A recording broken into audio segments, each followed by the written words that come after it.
આત્મસુખ અથવા સાચું સુખ તે છે જે નિર્દોષ હોય. નિર્દોષ સુખ, નિર્દોષ આનંદ લ્યો ગમે ત્યાંથી બને. જે નિર્દોષ હોય, નિષ્પાપ હોય, નિર્ભેલ હોય, નિતાંત હોય, નાશહીન હોય અને નિરપેક્ષ હોય. યાદ રાખવું સહેલું છે. ની છે, ન છે. નિર્દોષ હોય, નિષ્પાપ હોય, નિર્ભેલ હોય, નિતાંત હોય, નાશહીન હોય અને નિરપેક્ષ હોય.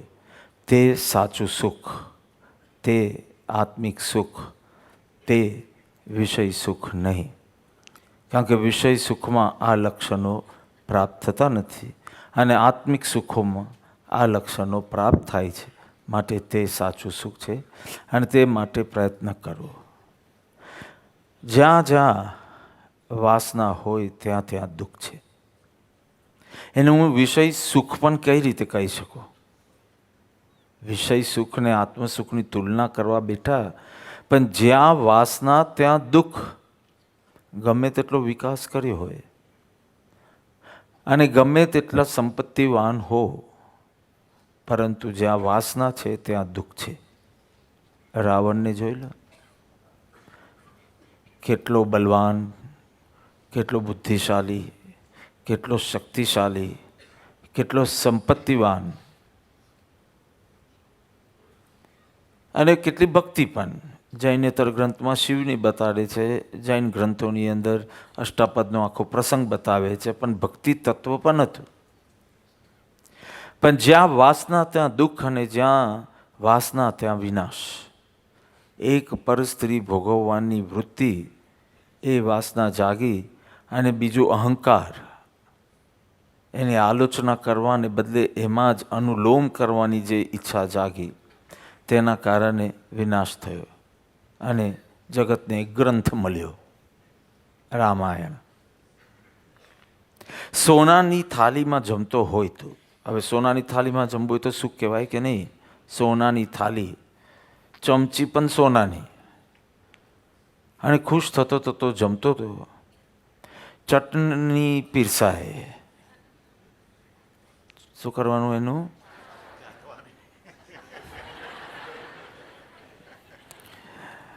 ચટણી પીરસી, એ ટેસ્ટી નહોતી, મીઠું ભૂલાઈ ગયું હતું. વાસના હતી ને, જીભની સ્વાદની આસક્તિ, તો એ સોનાની થાળી એને સુખ આપી શકે નહીં. કારણ કે અંદર વિકલ્પો હતા. આટલું બધું એ લોકો માટે કરીએ છીએ, પણ એ લોકો એક ચટણી સરખી બનાવી શકતા નથી. હા, એક વિકલ્પ, એક મનોવિકાર ખાલી ચટણીનું સુખ અટકાવી દીધું નહીં, સોનાની થાળીનું સુખ પણ અટકાવી દીધું. આ બહુ વિચારવા જેવો પ્રસંગ છે. આ મનોવિકાર ખાલી એક દરવાજો બંધ કરતી હોય ને, તો ક્ષમ્ય છે. એ તારા સંપૂર્ણ સુખ શાંતિના દ્વાર બંધ કરી દેશે. એટલે જ્યાં વાસના ત્યાં દુઃખ અને જ્યાં વાસના ત્યાં વિનાશ છે. સર્વ પૌદ્ગલિક સુખ જ્ઞાની કે છે સમકક્ષ છે. ભૂંડ વિષ્ટા ખાય, કાદવમાં રમે અને વિષ્ટા ખાય, અને તું ભડકા દેવીમાં જાય અને અમેરિકન ડ્રાયફ્રૂટ આઈસ્ક્રીમ ખાય. જ્ઞાનીને બંને સમાન દેખાય છે. તું સારા કપડામાં છે, પેલો નગ્ન છે. તું બરાબર સ્ટૂલ બૂલ પર બેઠો છે રેસ્ટોરન્ટમાં કે આઈસ્ક્રીમ શોપમાં કે જેમાં, તું એમાં બેઠો છે, એ કાદવમાં બેઠો છે, પણ બંનેને સુખ સેમ છે. એ વિષ્ટા ખાય છે અને તું આઈસ્ક્રીમ ખાય છે. મેં તો કયું આઈસ્ક્રીમ ખાય છે એ બી કીધું. બરોડામાં કોઈ અમેરિકન ડ્રાયફ્રૂટ વીગન આઈસ્ક્રીમ બનાવ્યું હતું. હા, વીગન, સોયનું કે જે બી, સોયા જે કહેતા હો તમે, સોયાનું બનાવ્યું. ખબર ન પડે એવું લાગ્યું. કોઈ સ્વામિનારાયણ સંપ્રદાયના એ હતા ને નેમીજીના સગા હતા. અદ્ભુત મૂર્તિ હતી. અને જે પણ અદ્ભુત કેમ છે એ જાહેરમાં નહીં કહેવાય, પણ એ આઈસ્ક્રીમ ખાધું મને તો પૂરેપૂરો ડાઉટ આવ્યો કે આ ટેસ્ટમાં એકદમ પહેલો આઈસ્ક્રીમ જેવું છે. વિગન કીધું એટલે મેં થોડું લીધું, 3-4 ચમચી લીધી મેં, પણ પાછું ચેક કર્યું તો મારું શુગર માંડ 2 પોઈન્ટ વધ્યું હતું, એટલે સોયાનું જ હશે. હું એમ કહું છું, આ તમે આઈસ્ક્રીમમાં નહીં જાઓ, હું ભૂંડના વિષ્ટા સાથે કમ્પેર કરું છું. પાછો ભૂંડને પૂછો કે તને અમને કેવી મજા આવી રહી છે, તો કે વાહ, એવો આનંદ આવી રહ્યો, બસ આવું જ ટકે. અને પહેલાંને પૂછો તો એને પણ સેમ ફિલિંગ છે. સર્વે માન્યા પૂતગલ એક સ્વભાવ જો, વૈમાનિક દેવની રચકન રિદ્ધિ અને રચકન આ બંને સમાન ભાષે છે. ક્લીન રૂમ ને ડર્ટી રૂમ જેને સેમ ભાષે છે. આવા સમત્વની આપણે પ્રાપ્તિ કરવી છે. સમતા અધિકારમાં વાત કરી અને એના માટે મમત્વ મોચનની વાત ચાલતી હતી, અને ધીમે ધીમે બહિરંગકારણ પ્રત્યેનું અને અંતરંગ જે આસક્તિ છે એની વાત. એ તો વિચારવું રહ્યું, એક યુવક એક ઝાડ નીચે વિશ્રામ કરી રહ્યો હતો. એનો બાપ આવી પહોંચ્યો. ખબર નહીં, થોડો આપણે રિલેક્સ થતા હોય એને બાપ આવી જાય. અને કીધું, દીકરા તો શું કરે છે, ભણ. તો કે ભણીને શું કરીશ બાપુજી? તો કે ભણીને સારા માર્ક્સ આવે તો સારી નોકરી મળે. પછી શું કરીશું? કે સારી નોકરી મળે તો સારો પૈસો, સારી જોબ મળે, નોકરી નહીં જોબ બોલે આપને, આ બધાને બી સમજાય. સારી જોબ મળે તો સારા પૈસા થાય. તો કે પછી શું બાપુજી? તો કે સારી જોબ મળે તો સારું મકાન બકાન બાંધી શકાય, સારી ઠેકાણે તારા લગ્ન થાય, તું સેટલ થાય વગેરે. પછી શું બાપુજી? પછી છોકરા થાય, અને એ છોકરાને સેટલ કરવામાં પછી અડધી જિંદગી કાઢવાની અને હરખથી. પછી શું બાપુજી? પછી શું? પછી આરામ કરવાનું. એ જ તો કરું છું. જો અંતે તો તારે વિષય પ્રવૃત્તિ છોડીને વિશ્રામ પૂર્ણ થવાનું હોય પોતામાં, તો આજથી અભ્યાસ કેમ નથી કરવો? આ ભાવમાં ચૂક્યો 100-500 ભવે પાછી આ મહેનત સ્ટાર્ટ કરવાની છે. જ્યાં સુધી તું સ્વયંમાં વિશ્રામ નહીં પામે ત્યાં સુધી તારી મુક્તિ નથી. તો પછી ક્યારેક તો કરવાની. તો આજથી શરૂ નહીં કરીએ? આજે તો કેટલું બધું, એટલે કે આજે એટલે હમણાં તો કેવું ચાર્જડ એટમોસ્ફિયર છે, કેવું કન્ડ્યુસિવ એટમોસ્ફિયર છે, કેવી સગવડ મળવી છે, પરમાર્થને અનુકૂળ સામગ્રી મળી છે. હમણાં તો આમ થોડા ઢીલા થઈએ તો પાછા ચાર્જ થઈ જઈએ એવા સંજોગો છે. તો ધીસ ઇઝ ધ બેસ્ટ મુહૂર્ત ટુ સ્ટાર્ટ. કેમ ન કરવું? ત્વરા લાવો અંજલિ બદ જલ આયુ ઘટતે. આનંદજી મહારાજ કહે, અંજલિમાં પાણી હોય, તને એમ લાગે છે કે મેં હારી રાખ્યું છે, પણ એક એક ટીપું ટીપું ટીપું ટીપું જાય. થોડા ટાઈમમાં તને ખ્યાલ આવશે કે પાણી જ નથી. સામાયિક કરતી વખતે પહેલાં અમે ઘડિયાળ રાખતા, પછી સાધુઓને જોઈને કે હવે ફોન તો વપરાય, એટલે બધા જ ઘડિયાળ પહેરીને બેસે છે. પહેલાં મમ્માએ તો અમને એવી રીતે ટ્રેનિંગ આપેલી કે આ ઘડિયાળ બી ના વપરાય. બાજુ પર રાખ્યો, ખાલી ટચ કરવાથી પાપ નથી, એનો ઉપયોગ કરવાથી પાપ છે. તો ટચ નથી થતી મને એટલું નહીં, પણ ઉપયોગ કરવા, એટલે પહેલી ઘડિયાળ રાખતા હતા. પછી બધું બદલાતું ગયું, આજુબાજુનું વાતાવરણ બદલાતું જાય, એટલે એનો વિરોધ કરવાને બદલે તમને થાય કે આ તો ચાલે, આ તો ચાલે, એમ કરતાં કરતાં કરતાં બધું આવવા લાગ્યું. એટલે સાધુની કેટલી જવાબદારી છે એમ. અને એના ઉપર આખો પર્યુષણનો અધિકાર રહેશે. કે જો તું સ્વાધ્યાયકાર હોય, માર્ગદર્શક હોય, તું સાધુ હોય, તો તારા જીવનમાંથી લોકો શીખશે. ભલે તું એમ કે આ મેં શીખવાડ્યું નહોતું, પણ શીખશે જ. કાં તો ગુફામાં ચાલ્યો જા, તારું જીવન હજી શુદ્ધ નહીં હોય, તારા વિચાર આચાર શુદ્ધ હોય, કારણ કે શીખશે જ. તારી પાસે કંઈક પામ્યો હોય એટલે તું પામેલો છે એટલું સ્વીકારશે. કહેવાનું મતલબ કે મમ્મા તો અમને શરૂમાં તો પેલી ઘડિયાળ રાખતા હતા, બધી રેતી ઉપરના એમાંથી નીચે પડે એટલે સામાયિક પૂરું, 2 ઘડીની.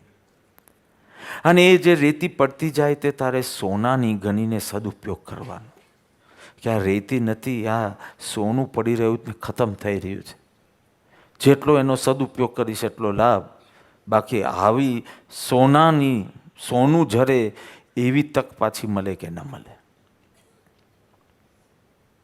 તમે આવી મૂવી રાખો ને, એની સાથે જેમ રુચિ પ્રભુની મૂવી રાખી, કાશ એવી મૂવી હોત કે અત્યારે ક્યાં જન્મમાં છે, શું કરી રહ્યા છે, કેવી સામગ્રી વચ્ચે છે, કેવી સગવડ વચ્ચે, એવું જો બધાનું તમે બતાવી શકતે ને તો તમે જાગૃત જ થઈ જાત કે હો અહીંયા તો એસીમાં રહેતા હતા ને હવે પહેલાં ભાવમાં આવું, અહીંયા તો આવી સગવડ હતી ને પેલું આવું. આખા જીવનમાં એક સત્સંગ મળે એવી સ્થિતિ. હું એમની વાત નથી કરતો, હું સામાન્યપણે વાત કરું છું. દરેક મૃત્યુ પામેલા અત્યારે કઈ સ્થિતિમાં છે તો તમને થાય કે એટલીસ્ટ જેવી હમણાં છે તેવી પ્રાપ્ત થાય, એટલી તો સાવચેતી રાખવી છે. તો સંકલ્પ શક્તિમાં જીવ થોડો ઢીલો પડે. સમજે તો છે ઇન્દ્રિય સુખોમાં તણાવવું નહીં, એમ સમજે તો છે, સમજ શક્તિ છે, પણ સંકલ્પ શક્તિમાં થોડો ઢીલો પડે છે. ઉત્તરાધીન સૂત્રવાળો પેલો રાજા, જેને થયેલો રોગ, વૈદ્યરાજે કીધું કે ઔષધ તો આપીશ પણ પરેજી પાળવી પડશે, અને પરેજીમાં કેરી ખાવી નહીં, ખાલી એક જ ફ્રૂટની ના પાડી છે. આપણે તો બધા ફ્રૂટ હરી લીધા છે, એ અલગ વાત છે, પણ કે કેરી ખાતા નહીં. તો કે ઠીક છે, બીજું બધું તરબૂચ તો ખવાય, પપૈયું તો ખવાય ને, કેરી નહીં ખાવ. સંકલ્પ કર્યો અને પાલતો બી હતો. અમારા ડૉક્ટરને બધા વાર જ જુએ છે કે આ કેટલું ચાલે છે FFDનું. હવે તો આખું ઈગો ઇસ્યુ બની ગયો બેન.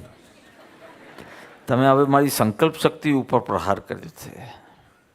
પણ આ તો આજના શ્લોક સમજાવશે કે એવી રીતે બધું માન ઘવાય ને એની શું હેસિયત છે કે આવું મને કે એવું બધું નહીં રાખવાનું, આપણા આત્મગુણોની રક્ષા કરવાની. એટલે હવે જોઈશ. પણ એક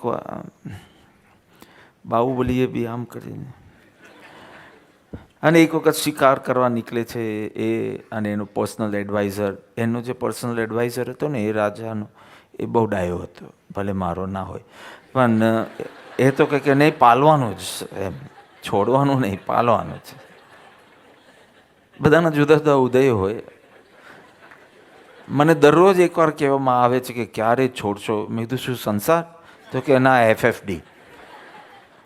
દરરોજ 1 કે 2 વાર તો સામે પેલી ટાવડીઓ આવીને કહી જાય, એકદમ હોશે કે કિટકેટ ખાતી હતી. તો કે બાપા ઇવન યુ હેવ ને, એકદમ અહીંયા સુધી I am vegan, I can't have, and I don't want to have is another thing, but I can't have. When will this get over?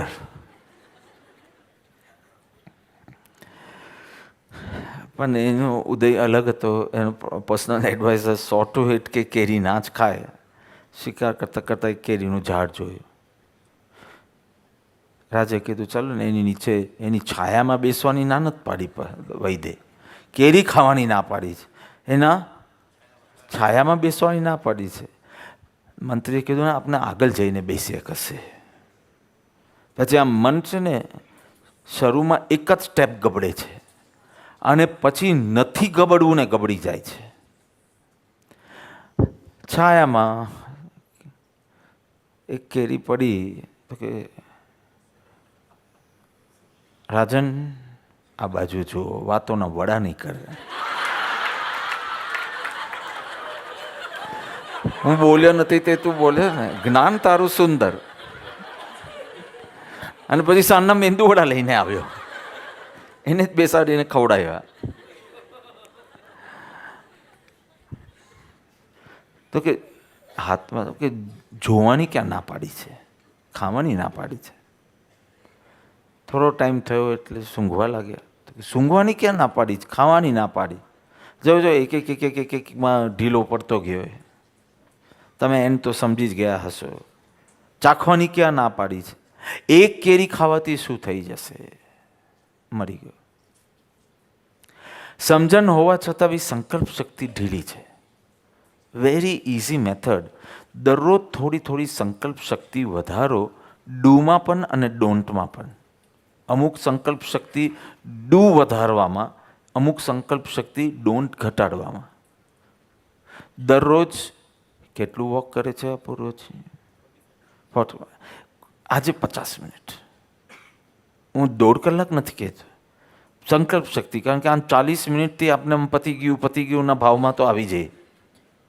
હવે 5 મિનિટ બાદ સંકલ્પ શક્તિ વધારવા માટે, કેલરીઝ ઘટાડવા માટે નહીં. 45 મિનિટ્સ વોઝ કેલરી ઘટાડવા માટે, 5 મિનિટ્સ ખાલી સંકલ્પ શક્તિ વધારવા માટે, 5 મિનિટ વધારે.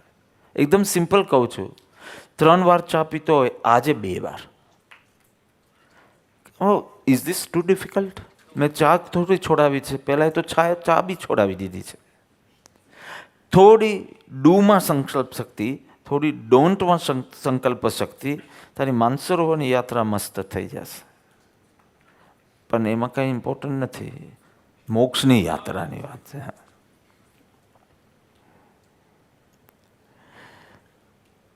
મને નેમીજી તો ઘણું તત્વજ્ઞાન આપે દરરોજ. મેં કીધું કંઈક વાત ચાલતી હતી, એક્સરસાઇઝ આ કરો ને થોડું બ્રીધિંગ ટેસ્ટનું ને આ બધું ઘણી વધી ગઈ છે. 270 હતી, અત્યારના 470 પર છે. પેલું ફૂંક મારીને જે બધું કરવાનું હોય, એટલે ધીમે ધીમે ટ્રાય કરું છું. એટલે મેં કીધું આ બધું નહીં કરાવો ને, હું તો કૈલાસ પર જ જાઉં. મારા ઋષભદેવ ત્યાંથી મોક્ષ પામ્યા, હું એ મોક્ષ પામી જાઉં. એટલે કે બાપા એમ ત્યાં મરવાથી ન થાય, રાગ દ્વેષ રહિત થવાથી થાય. કીધું તો કંઈ ભાઈ, મેં કાન પકડ્યા, બરાબર છે. એ તો કોકે ત્યાં રાગ દ્વેષ અજ્ઞાન અને દેહ અને કર્મ છોડ્યા એટલે કૈલાસ ઇમ્પોર્ટન્ટ થયું. એ જગ્યા પર જવાથી મોક્ષ નથી થતો. મોક્ષ થાય છે ત્યારે એ જગ્યા મહત્વની બની જાય છે. મેં તો બરાબર, તો આપણે મૂળ કામ જ કરીએ. Thank you. પથ્થર કેટલું સ્ટ્રોંગ છે? સ્ટ્રોંગર દેન પથ્થર ઇઝ આયર્ન. જે બી તમે આયરન બોલતા હોય, આયર્ન, કારણ કે એનાથી એ પથ્થર પણ કટ કરી શકે, મકરાન. બરાબર? આયર્નથી પથ્થર બી કટ કરી શકે. પથ્થર ઇઝ સો સ્ટ્રોંગ, જરાક માથું અફલાવ્યું તો દુખવા લાગે. પણ સ્ટ્રોંગર દેન પથ્થર is iron. And stronger than iron is fire. એ પીગળાવી શકે આયર્નને બી. And stronger than fire is water, કારણ કે પાણી અગ્નિને બુઝાવી શકે. And stronger than water is air, વોટરની આખી દિશા બદલી શકે. And stronger than air is will power, સંકલ્પ શક્તિ. સંકલ્પ શક્તિ. તો આપ જો સંકલ્પ શક્તિ વધે ને, જો સંયમમાં ગઈ ને એ શક્તિ, સંયમ કે પ્રમાદ ક્યાંય બી જાય ને તારી સંકલ્પ શક્તિ, એનો સંબંધ અનંત સાથે છે. અનંત. સંયમમાં ગઈ તો અનંત સમાધિ સુખ. તમને નાનું સમાધિ સુખ બી નહીં મળે, અનંત સમાધિ સુખ.